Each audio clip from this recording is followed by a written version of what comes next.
ધારો કે તમે રસ્તા પર જઈ રહ્યા છો, તમને બહુ તરસ લાગી છે, તમે 20 રૂપિયાની પાણીની બોટલ ખરીદો છો અને ગટગટાવીને આખું પાણી પી જાઓ છો. એ પછી તમે ખાલી બોટલનું શું કરશો? કચરાપેટીમાં ફેંકી દેશો, બરાબર ને?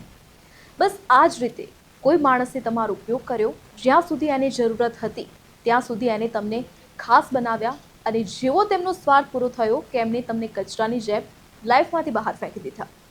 તમે રાત્રે સૂતી વખતે એ જ માણસની ચેટ્સ જુઓ છો, જૂના ફોટા જોઈને રડો છો અને ખુદને પૂછો છો કે મારો શું વાંક હતો.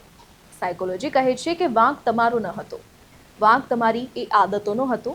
તમે કોઈના 2 મિનિટના ટાઈમ પાસને તમારો આખો સંસાર માની બેઠા. એ માણસ ચેનથી સૂઈ રહ્યો છે અને તમે ખુદની કિંમત શૂન્ય કરી બેઠા છો. યાદ રાખજો, પાણી વગર બોટલ ખાલી હોઈ શકે છે, પણ એની કિંમત શૂન્ય નથી હોતી.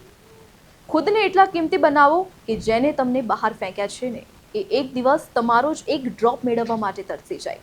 આ રીલ એવા ફ્રેન્ડ્સને મોકલી દો જેને કોઈએ રડતો મૂકી દીધો છે.